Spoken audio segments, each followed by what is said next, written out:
Hey guys, welcome to my channel. If this is your first time here, please like and subscribe, especially if you're into true crime and you're into astrology. So, one of my viewers asked me if I could do an analysis of Lucy Letby's natal chart, and I'm really glad that I did. This was really fascinating, and I learned a lot from analyzing her natal chart. And I'm going to go ahead and look at what was going on in the transits at the time that she was convicted of murdering her victims. So, if you don't know who Lucy Letby is, right now there's actually a really good documentary on Netflix about her. Basically, she is, or she was, a neonatal nurse in the UK who was convicted of murdering 7 babies where she worked and attempting to murder several other babies between June of 2015 and June of 2016. And she was accused of injecting both air and insulin into their bloodstream. So keep that in mind because I'm definitely going to bring that up later into the video. So I think what fascinates people about this case, as many cases in true crime, is that Lucy Letby looks like the average girl next door. By all accounts, apparently she came from a pretty normal childhood. So what can we find out about her through astrology? What secrets are revealed in her natal chart that can tell us more about who she really is underneath the surface? So, like I said earlier, I'll also be showing what was happening at the time of the murders because she was going through some pretty interesting transits. So, per usual, I have her at a 12 o'clock birth time, but this is not verified. So I can't really go by the houses. I know a bunch of people are going to look up here and be like, oh my God, she had all that stuff in the 10th house.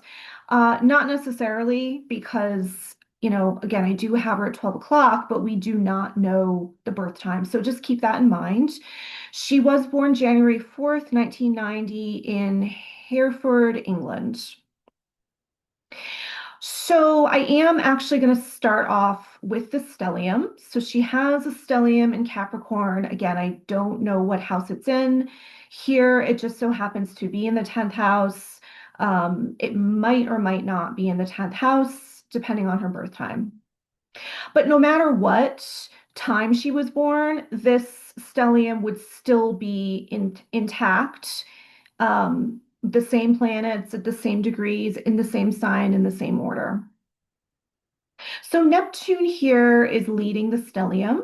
And a stellium, by the way, it is when you have 3 or more planets all within 7 degrees of each other. So they're like a very tight bundle of planets that kind of go together. If you have a planet in the transits that's hitting them, it's a really big impact because you're getting this bundle of planets all impacted at once. So Neptune is leading the stellium. So what this tells me about Lucy is that she kind of starts off with actually feeling confused about who she is, especially because the sun is right next to it, which I'm going to get into. So there really could be a sense of feeling unseen or like she's not really sure how people are viewing her, what she's doing. It is a Capricorn, so I would imagine she feels a need somehow to keep it all together in her mind. When this manifests as psychologically unhealthy, this could mean that her identity and who she feels she is actually shaped by her imagination or by any feelings or fantasies that she has. And then her reality is kind of filtered through that. So what this may look like is that this is someone who could have an internal narrative that feels justified, and she continues to act within that narrative, even though reality might go against it. She could easily tell herself something like, this makes sense to me, and just kind of grip onto that. So one question I have and I can't remember whether it says this in the documentary, is whether she was in an authoritative role on the unit where she worked. Because if she was working independently as a nurse on her own, um, taking care of things on her own without much supervision, she, I think, could have had a much better chance to act in a way where, this inner narrative influences her behavior and it is pretty unchecked. So as we see here, the sun is following, well, it comes right after this Neptune. It's 1 degree apart, really close. So um, this means that her identity, because sun is about ego and identity, how she gets her self-worth. So her identity is tied to carrying out whatever story she tells herself in her mind. She might feel as though she experiences herself as more important than she is, like she's carrying out something much larger than her. And she may have an inner dialogue of something like, this has to happen, rather than really being able to take accountability for it. So, in effect, her true identity could become a bit split off, and she could act in a role of sorts that she's imagined for herself rather than feeling a true sense of self. So, someone with Sun conjunct Neptune, there can tend to be a little bit of feeling as though they're an actor or an actress, like, they're playing a part on a stage. There's not as much of a sense of, yes, this is who I really am. This is who I am at my core, if that makes sense. Now, Saturn, of course, is the last planet here. I hope I didn't cover this up too much. So, the fact that Saturn comes last is interesting. It's very remarkable because Saturn is the planet that can test limits and slow people down. And Saturn in Capricorn, it's in its home sign. So this could be an especially self-critical Saturn. But the question for Lucy, based on the stellium, is going to be what exactly Saturn is evaluating or critiquing. So, for example, she could be judging herself based on how correctly she's able to perform, again, this perceived role, rather than whether she's actually causing emotional damage, whether she's doing something potentially wrong. So again, because the Neptune starts us off here and then the sun comes next, the identity is already kind of fully baked. So what may happen is that Saturn really has no choice but to evaluate how she is doing within the story she's already telling herself. Now let's flip-flop the order of the stellium and imagine for a moment that Saturn came first in the stellium, followed by Neptune and then the sun. That would be a very different scenario because I think it would mean she'd have more of an ability to test reality early. She would also be able to look at cause and effect, pros and cons, before her imagination takes precedent. So feelings of guilt, for example, would get triggered much quicker. Now, what complicates this even more is that the stellium is opposing Chiron at 13 degrees of Cancer.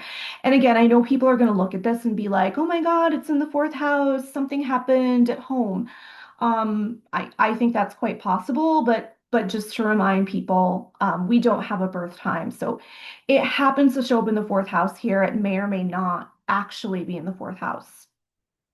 So Chiron opposing the stellium to me means that she could have had very early experiences of feeling unseen or very alone in her childhood. So, I mean, I do think the fourth house probably fits here symbolically, but again, we don't know for sure if it's the correct house for it.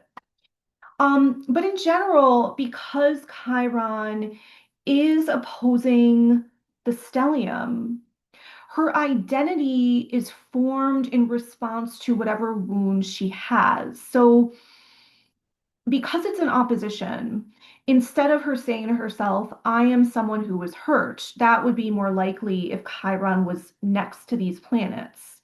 But it's opposing it. So instead of saying, my identity involves feelings of wounds, feeling of being wounded, of being hurt, she is saying, I am someone who has persevered, who functions despite hurt, or she kind of could dismiss the psychological wounds like, oh, the wounds are over there. They're not here. I don't identify with that. So again, I want to go back to what I said in the beginning. It's really fascinating because she seems like the girl next door who comes from this average, loving family. But this opposition would not indicate that, but instead make one wonder whether there are secrets lurking that she's really done a fantastic job of not letting on about. The fact that she has Saturn opposing Chiron is particularly concerning to me because I feel like Saturn here is reacting defensively to her wounded inner child. So, with an opposition, it's as though you have one planet, or in this case, asteroid, on one side of the pond and another on the opposite side. And they are yelling back and forth at each other with no clear resolution. They're basically just lobbing their own opinions back and forth. So Saturn could react to Chiron by trying to control an environment as well as by possibly eliminating any vulnerability and trying to maintain order at all costs. Again, it's Capricorn, it's Saturn in its home sign. Um, and so I'm wondering, or I'm thinking that this may manifest as her being intolerant of helplessness, either in herself or others. It's so fascinating to me that she chose to be a nurse for infants because how much more helpless and vulnerable can you get than by being a newborn infant in a hospital? But I feel like looking at this chart, she's being drawn in here not necessarily to become an empathetic caregiver, meet the needs of the babies, but to clamp down and try and control this inner wound that she has. So, in other words, the stellium may be unconsciously reacting to a feeling she cannot stand within herself. So, by working with helpless infants, she is able to control the situation in a way she could never control her own trauma around helplessness, vulnerability. This could look like rage at vulnerability or in punishing feelings of neediness in herself or others. And the Neptune and the stellium would help to dissolve the boundaries or allow her to perhaps have some sort of emotional numbness. Another thing worth mentioning is that Chiron is in Cancer. And again, I don't know if this is the house it's really in, but the fourth house is a Cancer house. So the Chiron in this case would be like a really big mother wound. Um, like she really has some serious wounds around, I would think, perhaps not getting her needs met as a young child, perhaps even as an infant. Because Cancer does represent the mother and maternal nourishment. And again, the fact that it's opposing the stellium in Capricorn tells us that she has responded to the wound, I think, by trying her best to pull herself up by the bootstraps, trying her best not to show any weakness or vulnerability. Capricorn is all about responsibility. So instead of honoring that wounded inner child, my guess is she does not like the inner child. She is trying her best to numb it out. In her mind, she's not an emotional baby. She's a fully fledged, self-efficient adult. So what this could look like is emotional detachment and again, deep, deep discomfort with helplessness. So let's look at her moon. Her moon would be in Aries no matter what time she was born. And her moon is at 14 degrees of Aries here. So this is making a T-square to the stellium and then the Chiron. Um, I do think that there's a very good chance that the moon would be in a T-square, even if it was not at 14 degrees of Aries. So I am going to talk about it. So first of all, a moon in Aries is quick, it's hot-tempered, it's impulsive. Um, it tends to burn out as quickly as it gets fired up. So, it kind of does something and moves on. It doesn't really hold on to things. Her moon in Aries also kind of tells me that despite this mother wound of Chiron and Cancer, she needs a sense of independence and autonomy. So, because the Aries moon is involved in this T square, it is going to wind up absorbing the energy of this opposition. So the opposition between Chiron and the stellium, it's going to get funneled to the moon in Aries. And it's much more likely that an Aries moon is going to react and do something rather than just sit back and ponder or reflect on the problem. If she slows down, I'm thinking that she thinks her emotions are going to overtake her. So she not only feels pressure to contain vulnerability, but her unprocessed pain could really wind up getting rerouted um, through this Aries moon. So what's ironic about this is that she could be a real leader with Aries moon or very good with crisis. But in a worst case scenario, she's going to be disconnected from emotions and she could then act in risky or potentially dangerous ways. So we've seen the T-square come up in quite a few of the videos I've done, and I have not talked about this yet. But with a T-square, a person needs to develop the missing leg of the T-square because this particular T-square involves cardinal energy. So I say cardinal because this is Capricorn, Cancer, and then Aries. So this is cardinal earth, cardinal water, cardinal fire. What cardinal means is that there's a linear way that the energy is traveling. It's not fixed, it's not staying in one spot, but it's not mutable. So it's also not zigzagging and, going from place to place. It is going. It's just going quickly and it is traveling on a very linear path. So that's what I mean by cardinal. So in this case, the missing leg would be Libra, which again, I know it's on her descendant here. May or may not be, depending on her birth time. So she, in effect, needs to learn how to fill in the T-square with Libra-like energy throughout her lifetime. Now, in a lot of cases, you'll see this very clearly. I know someone, for instance, who has a mutable T-square, but the missing leg is Gemini, and she comes across as so Gemini from the moment you meet her, almost like a happy puppy who is just bubbling over with chatter, and she can't really contain herself. But in others, developing the missing leg does not come as easy. And in Lucy's case, developing Libra could really, really help her because Libra is always looking at the other side of the equation and balancing another person's needs with their own.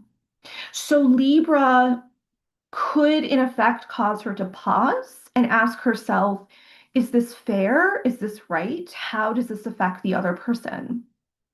The other thing I do want to mention is that I thought about air signs, of course, because she was accused of injecting air into some of the infant's bloodstreams. And so Libra is an air sign. She also has her Venus in an air sign, which I'm going to get into, as well as the North Node. So, another important thing about the moon, going back to the moon in Aries, is that it's making a trine to Mars.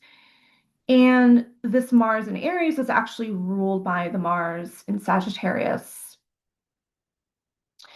So, um, there's a lot of ease here. When you have a trine between two planets, that is that both planets are in signs that match each other when it comes to the element of the sign. So, for example, two signs in water, two signs in earth, two signs in air, or in this case, two signs in fire.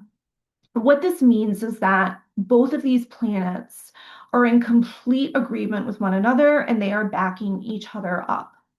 So while the moon, in her case, may say, okay, we need to quickly do something here to quell discomfort, her Mars is saying, yes, I agree, let's do that. And I'm going to give you the physical ability to now carry out this action.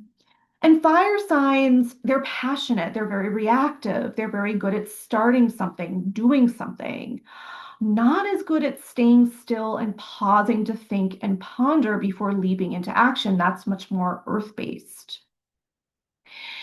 Now, another opposition that she has is she has Uranus opposing Jupiter. And I want to just touch on Uranus and Capricorn first, because Uranus and Capricorn could mean that she disrupts the natural rhythm of systems, roles, or authority. So, for instance, instead of reading the employee handbook and following the rules to a T, she just goes ahead and changes the structure and says to herself, I can do what I want with this. This structure is mine to change. She also has her Venus in Aquarius. So, um, this can add more flavor here because Venus is what we want and what we value. So when you have Venus in Aquarius, you are more likely to have values that are flexible. You could be more comfortable with having norms that are different, and you tend to be less attached to your emotions. Aquarius is very intellectual, not so much emotionally felt. So I'm bringing this up because this Venus is ruled by the Aquarius, uh, or I'm sorry, the Uranus in Capricorn opposing the Jupiter in Cancer, which could lead her to be somewhat of a reformist, someone who prides themselves in doing things differently, going against the grain, someone who could potentially distance themselves morally and emotionally from what is going on. And Uranus opposing Jupiter can absolutely manifest as rejection of what authority or an institution says is right, and believing that rules no longer apply in the moment. So, speaking of insulin, I have a book called The Rulership Book by Rex Bills. I highly recommend it if you're studying astrology. So it's sort of an encyclopedia for astrology. So when you look up a word or a term, it gives you the astrological sign or planet associated with that term. So I did look up insulin since she was accused of killing some of the babies by inserting insulin into their bodies. And insulin happens to be ruled by the planet of Jupiter. So that is quite interesting. All right, I'm going to erase all this because I feel like we're getting a little overloaded. So I want to talk about Pluto. Pluto is interestingly making a trine to the Chiron. And I think this does give her the ability to work in a neonatal unit in the first place because it may mean she has a high tolerance for pain or crisis. Now, that's a little ironic given what I said earlier. So, remember we taught what we talked about with her stellium opposing the Chiron. I'm not sure that she's using the trine energy here to really help those in need. I'm wondering if it could be more of a symbolic, like trying to kill off the pain that she suffered as a young child. So, in effect, she could be saying to herself, that doesn't affect me. The pain has stopped. I'm fine. It's over. It's handled.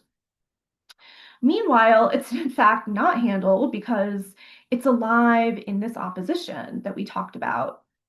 Um, I just did that really messy. So hopefully you guys know what I'm talking about. So I'm talking about the opposition between Chiron and the stellium. Um, so yeah, I think, you know, so yeah, it's in fact not handled because it's alive in this opposition, and it doesn't seem to me like she has it mastered yet. So I think the trine may easily help her to tell herself the story. Again, Neptune's involved here. Um, that she is over her past. It doesn't affect her, and she's able to compartmentalize it.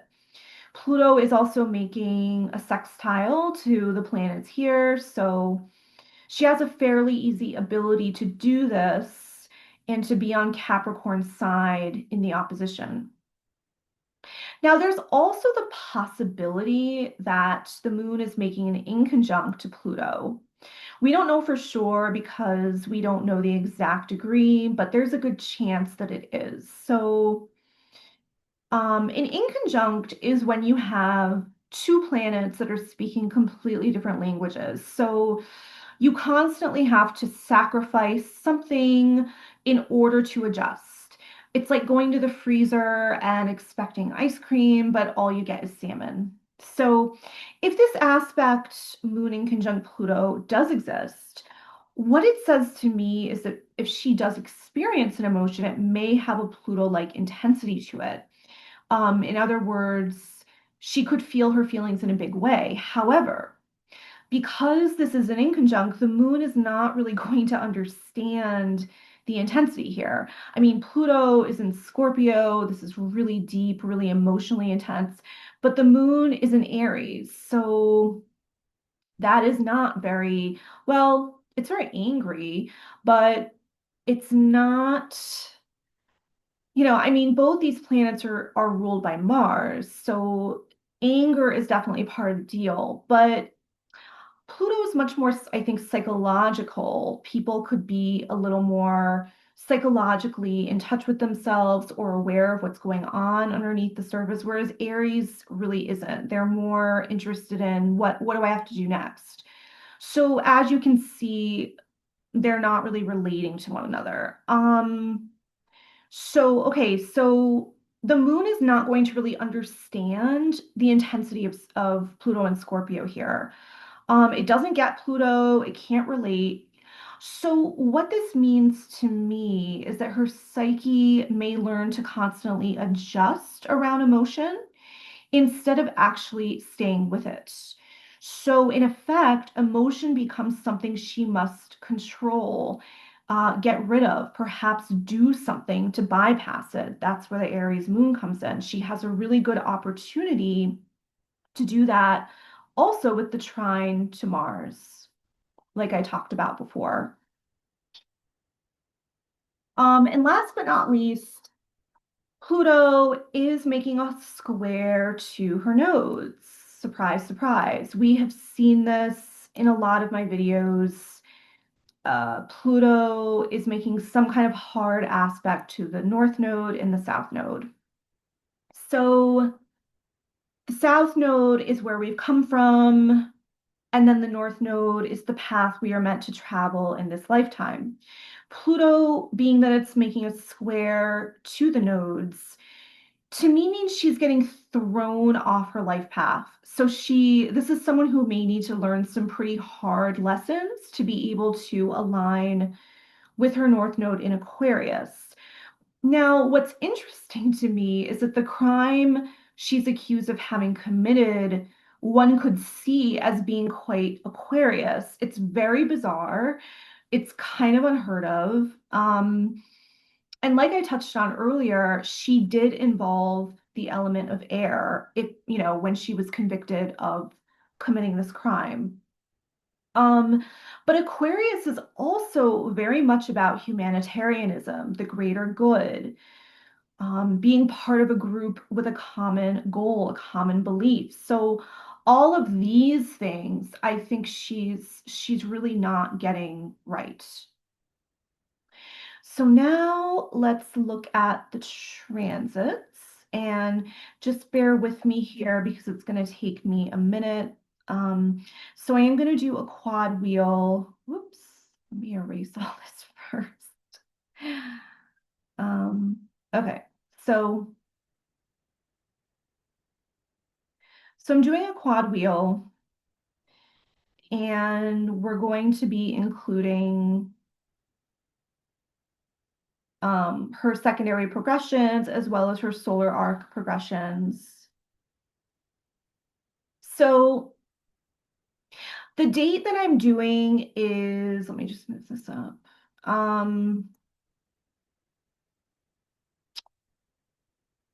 June, whoops, June 1st, 2015. That's because this is apparently when the murders began.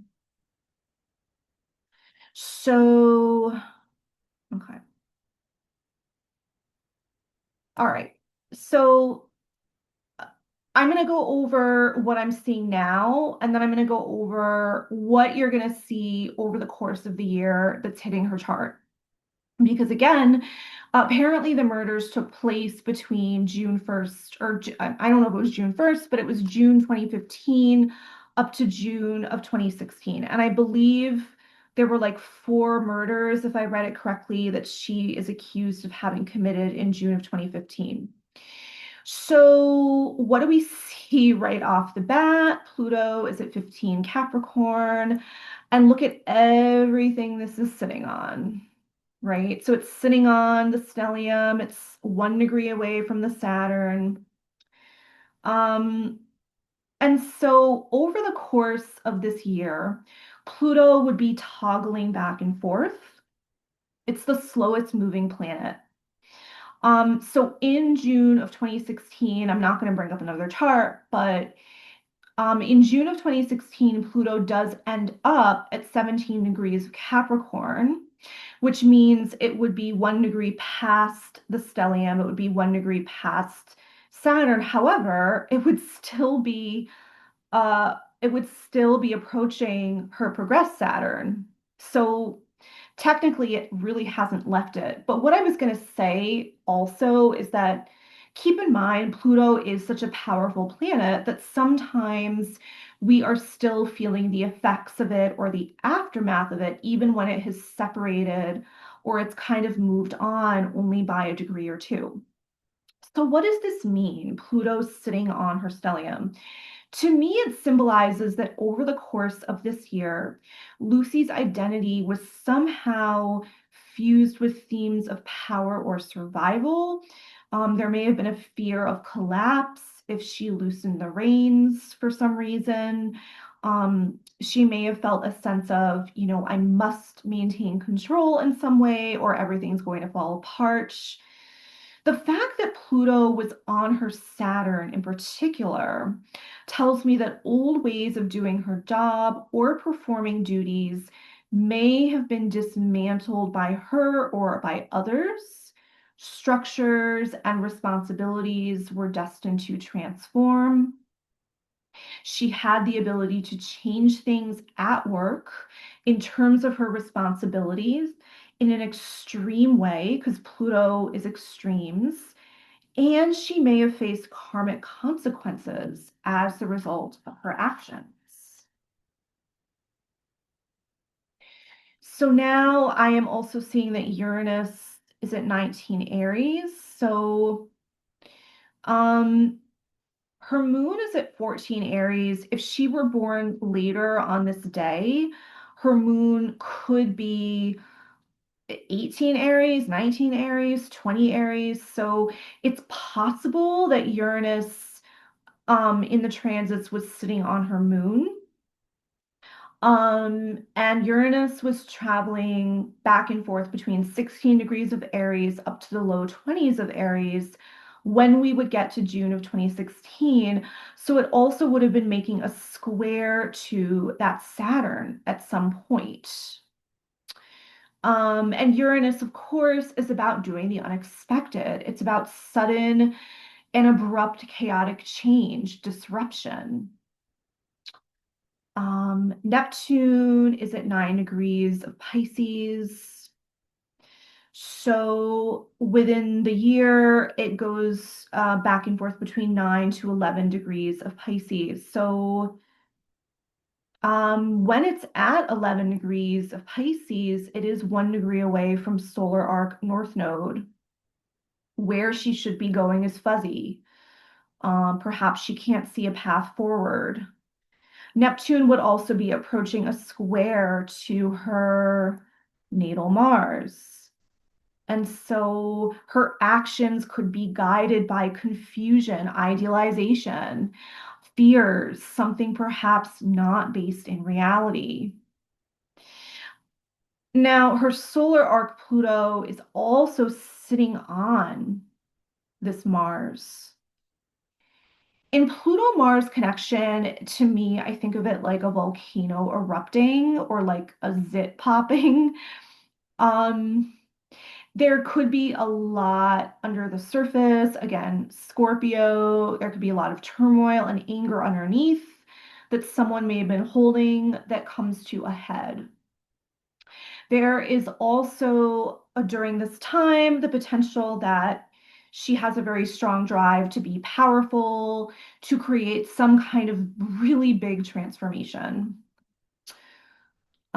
Solar arc Mars is sitting on her progressed Uranus. And so, again, she wants to do something different. She wants to do something bizarre and take action in that way. Okay, Jupiter is at 16 degrees of Leo. Jupiter is a fairly fast-moving planet in relation to the outer planets. So Jupiter started at 16 Leo, and this was sitting right on her south node, which I think is really interesting. But it reaches 14 Virgo by the time it hits June 1st, 2016. So again, it would have been making a square to her natal Mars at some point. So there's a lot going on with Mars over the course of this year for her. So again, with Jupiter and Mars, she is more prone to risk taking. She has higher energy. She may be more inclined to act on her beliefs. And progressed Jupiter, where is that? Progressed. Yeah, progressed Jupiter. This is opposing her progressed Mars. So we have Mars again. Mars is really lighting up here. So this is more risk-taking, impulsivity, being a daredevil. So lots going on within this year for her that's hitting her chart. So whoever recommended that I do this, thank you, because I really enjoy doing this one.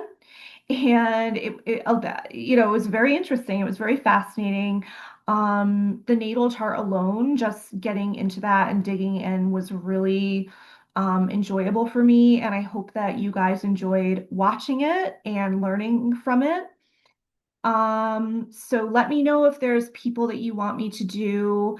A couple of people gave me requests that are on my list, so those are going to be up and coming. If you've made it all the way through, thank you so much for watching. Your support means so much to me. Please subscribe to my channel. Again, if you're into astrology, you want to learn astrology, how it relates to true crime, please do subscribe and stay tuned for my upcoming videos. Thank you as always to everyone for your amazing support. It means the world to me. as I'm trying something new here. And thank you so much for watching, as always.